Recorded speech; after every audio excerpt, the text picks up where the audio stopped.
Hi everybody, it's Yolanda O'Bannon with Yowangdu Experience Tibet, and I'm here today with the fifth in a series of videos about how to travel to Mount Kailash in Tibet.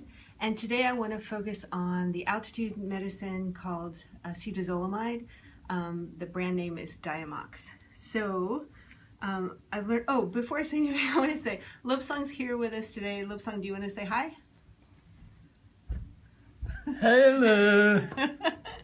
Okay, and if you have any questions for us as we're going along, please just pop them in the comment box, or if you want to share your experience about altitude in Tibet or anywhere, because altitude is kind of altitude really anywhere, but we're talking specifically about Tibet. So I just wanted to share that I've learned more about Diamox recently. I am not a doctor, I'm not an altitude expert, although honestly after 2 years of studying this stuff pretty intensively, I'm starting to feel like an expert, but I'm joking. I'm not an expert, I'm not a doctor.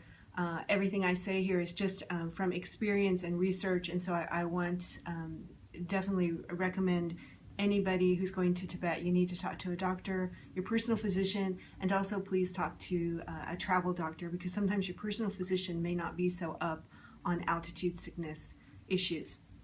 So today, what I'm talking about today, everything that I say about Diamox today is for adults. If you have a child and you're thinking about going to Tibet, you definitely need to talk to a doctor. And if I had a child, I would read some of the literature myself. So the things that I want to talk about today and share about Diamox are the dosage. These are all questions that I had when I first started thinking about it. The dosage, when to start it, when to stop it, and then I have a tip for when to take it, what time of day to take it, a misconception about Diamox, an interesting fact that I learned about Diamox recently, and a word to the wise. So let's just jump right in with dosage. The most recent recommendations are that you take a dosage of 125 milligrams twice a day. So some doctors are still prescribing people 250 milligrams twice a day, and that's not the recommended dosage. And this is according to the Wilderness Medical Society practice guidelines for the prevention and treatment of acute altitude illness, their 2014 paper. And as far as I can tell, the Wilderness Society is one of the finest sources there, so I'm going with them. And from personal experience as well, I once took 250 milligrams twice a day, and it was effective, but the side effects are pretty gnarly. You have a really weird tingling, electric kind of feeling in your fingers and toes. And so what they're saying now is that 125 milligrams twice a day is as effective as the 250 and with less side effects. So there's no real reason to take the higher dosage. You won't feel as good on it. Another thing that, just a tip, is like some doctors may prescribe you a capsule of 250 milligrams, and that's basically useless because you can't cut it in half. So what you'll often get is a pill that's 250 milligrams. You can just cut that in half, take half in the morning, that's going to be 125 milligrams, half at night, 125 milligrams, and there you go. Then when to start taking it. And generally the recommendation is to take it 1 to 2 days in advance of your trip. I've taken it basically 24 hours before getting to altitude, and that works just great. And then when to stop taking it, the general recommendation is, in the Wilderness Guidelines and others, is to take it for 2 to 3 days to take the full dosage for 2 to 3 days after you reach your maximum altitude. And you can continue to take it. There's advice now that you can continue to take it maybe half a dose at night to help you sleep. So acetazolamide helps you there's these weird things that happen when you sleep when you're at high altitude, and acetazolamide helps alleviate some of that. So even if you're at your maximum, you can still take a half a dose to help you sleep at night. So I'll just give you an example from my own trip, because I was really confused a couple of times, and this is the plan, after doing research. So I've shared with you before, I'm going to Mount Kailash in September, and I'm going to start the trip in Xining in western China, and yes, on the edge of the Tibetan plateau. And so in Xining, I'll be there in a couple of days, and so I'll start the acetazolamide, the full dose, about 24 hours before I take the train that goes to Lhasa. So the train will start in the evening, so I'll take it like, let's say my train starts at 8, I'll take my first dose at 8 p.m. the day before that.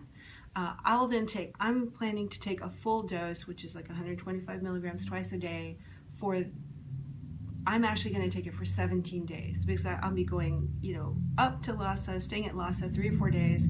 If I feel really great after 3 days, I might take it down to like a half a dose, but otherwise I'll just keep taking it. We'll be ascending for 17 days until we get to the highest point on the trip, the Domala Pass on the Kailash Kora.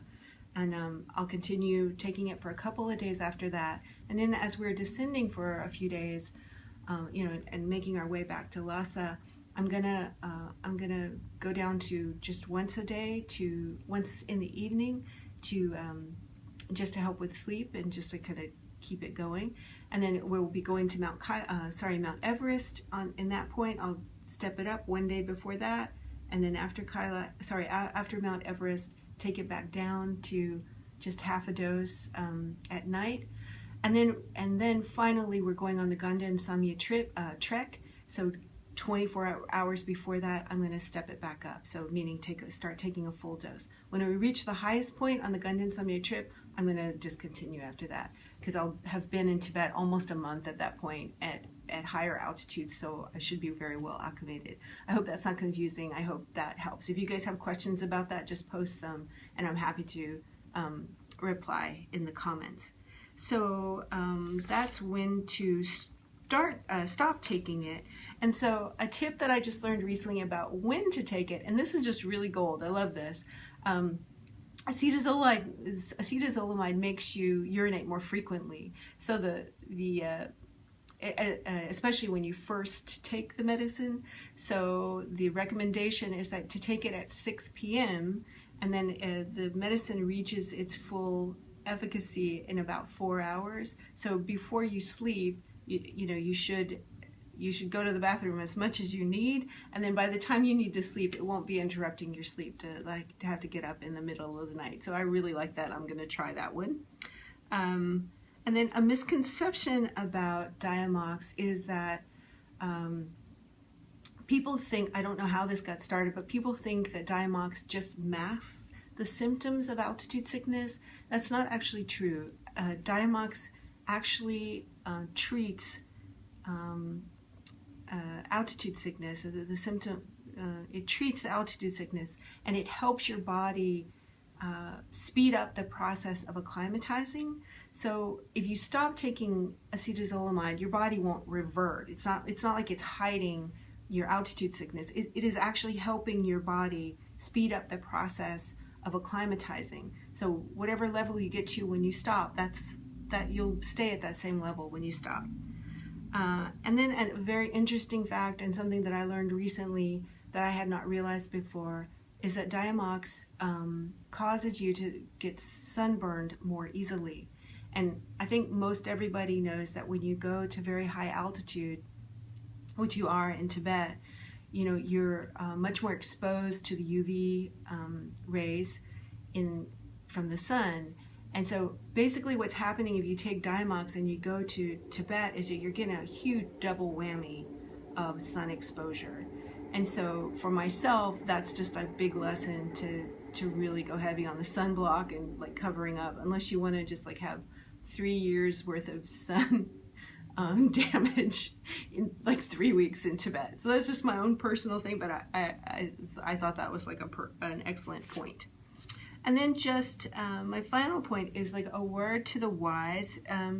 And this comes from, there's an excellent Facebook group called Altitude Acclimatization, and I'll put a link for that, and you can just find it, Altitude Acclimatization.